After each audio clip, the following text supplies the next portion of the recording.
કચ્છ એક એવો પ્રદેશ છે જેની પોતાની આગવી સંસ્કૃતિ છે, આગવી બોલી છે અને આગવા તહેવારો છે। સમગ્ર વિશ્વમાં વસતા કચ્છીઓ અષાઢી બીજના પર્વને કચ્છી નવા વર્ષ તરીકે ઉજવતા હોય છે।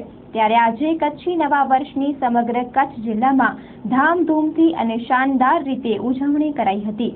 ભુજના સ્વામિનારાયણ મંદિર દ્વારા સૌ પ્રથમ વખત ભગવાનની શોભાયાત્રાનું આયોજન કરવામાં આવ્યું હતું, જેમાં હજારો લોકો જોડાયા હતા અને ભગવાનના દર્શન કરી ધન્ય થયા હતા। ભુજના સ્વામિનારાયણ પ્રસાદી મંદિર દ્વારા અષાઢી બીજ પ્રસંગે વિશાળ શોભાયાત્રાનું આયોજન કરવામાં આવ્યું હતું। કચ્છ જિલ્લામાં આ પ્રકારની શોભાયાત્રા સૌ પ્રથમ વખત યોજાઈ હતી, જેણે ભુજવાસીઓમાં અનોખું આકર્ષણ જમાવ્યું હતું। ભુજના પારેશ્વર ચોક પાસે આવેલા પ્રસાદી મંદિર ખાતેથી આ શોભાયાત્રાનો પ્રારંભ થયો હતો, જે સમગ્ર શહેરના વિવિધ વિસ્તારોમાં ફરી હતી અને નૂતન સ્વામિનારાયણ મંદિર ખાતે તેની પૂર્ણાહુતિ થયેલ હતી।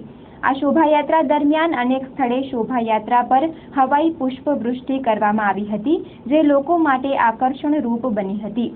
શોભાયાત્રામાં જોડાયેલ પટેલ ચોવીસીના ગામોની રાસ મંડળીએ રાસની રમઝટ બોલાવી હતી, તો જ્યુબિલી ગ્રાઉન્ડ પાસે નૃત્યનો કાર્યક્રમ પણ યોજાયો હતો।